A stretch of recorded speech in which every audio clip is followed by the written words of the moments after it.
Your goal when watching this video is to understand how to convert units between U.S. customary system units and metric units.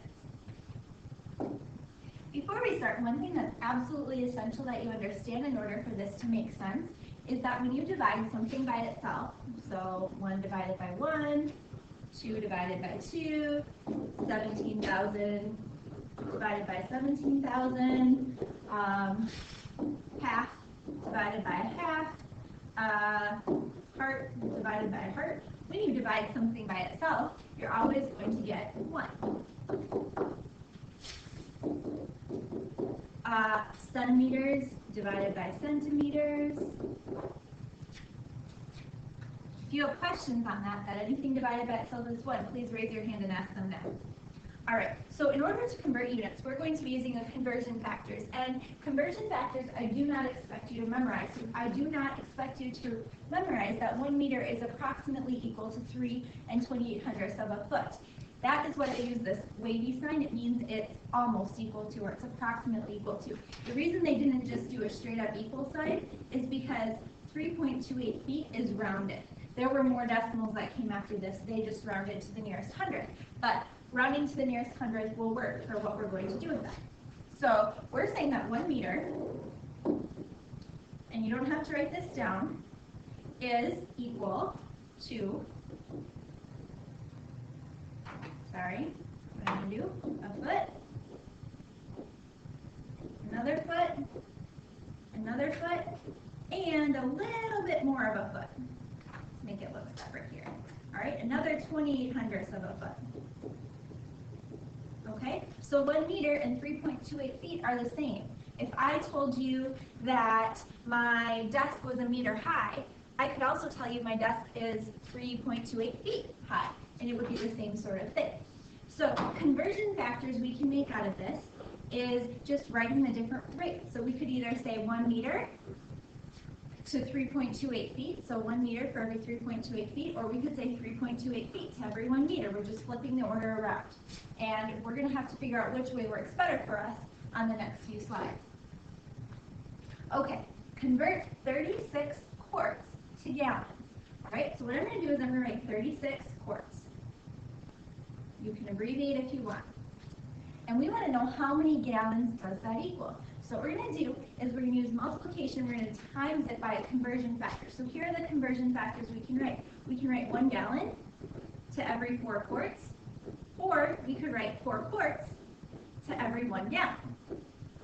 Now our goal when we do this is we're going to multiply, but we want our quarts to divide out. We want them to divide out to be 1. So if you don't quite get what I'm doing just yet, that's fine. Hopefully in a few more examples you will. I'm going to use this one. And in just a minute I'm going to tell you why I use that one. 1 gallon, 4 quarts. Okay, so now I have a multiplication problem. I have 36 over 1 times 1 gallon over 4 quarts. So then I multiply my numerators. I have, I'm going to write down here because I don't have a lot of room. Right? I have 36 quarts times 1 gallon. I multiply my numerators. And then I have 1 times 4 quarts. Well, 1 times 4 quarts is just 4 quarts. All right. Then I'm going to say, okay, quart divided by quart. Remember this other slide? We said if you divide something by itself, it's just 1. All right, so that's just 1. They cancel out. They're gone. We can get rid of that. 36 times 1 gallon is 36 gallons divided by 4. So then we need to do the division. 36 gallons divided by 4. 36 divided by 4 is 9. And the unit we have left is gallons.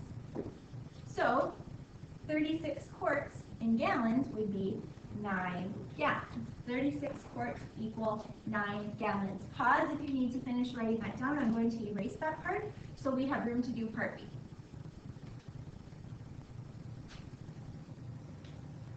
All right, next example. Convert 20 centimeters to inches.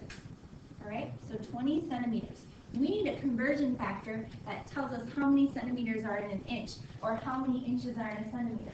I know because I looked it up that 2.4, or sorry, 2.54 centimeters are in every inch.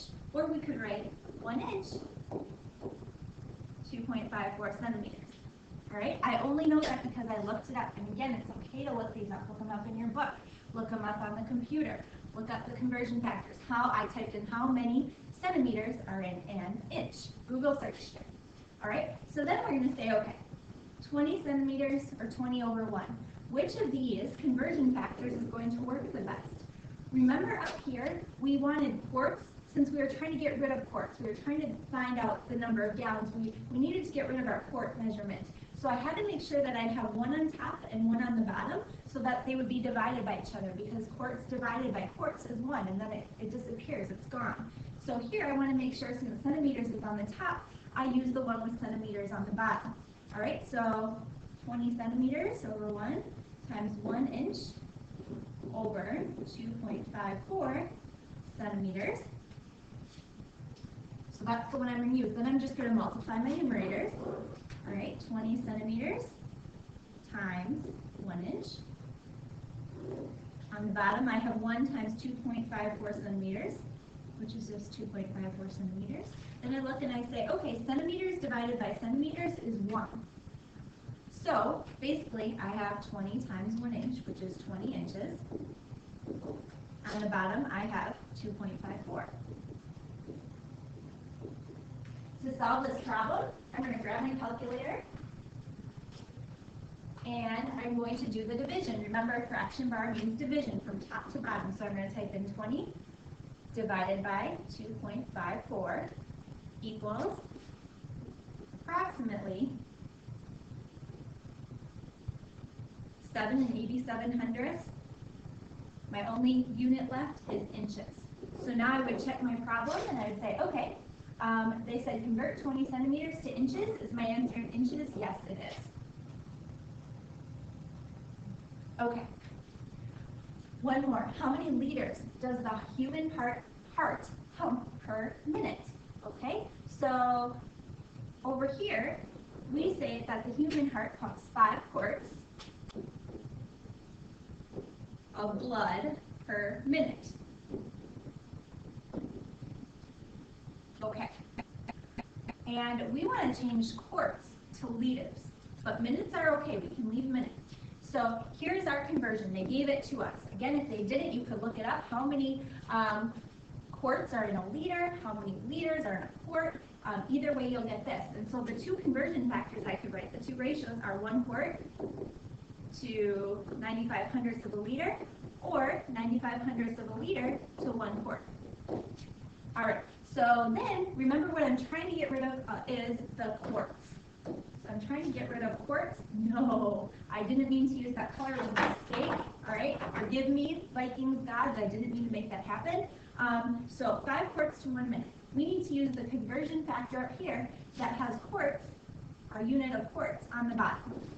That's what we want to divide out. So 0.95 liters per 1 quart. Then I just follow my rules of multiplication. 5 quarts times 0.95 or 95 hundredths of a liter over 1 minute times 1 quart. And I'm going to start by doing this. 1 quart divides out with 1 quart. So I'm left with 5 on the top, 5 times 95 hundredths. So I'm going to type in 5 times 0.95 equals 4.75. And the only unit we have left up here is liters. On the bottom, what do I have left? I have 1 minute left. Or you could say 1 minute times 1, which is still just 1 minute. So then it's telling us that every 1 minute, our heart pumps 4.75 liters of blood.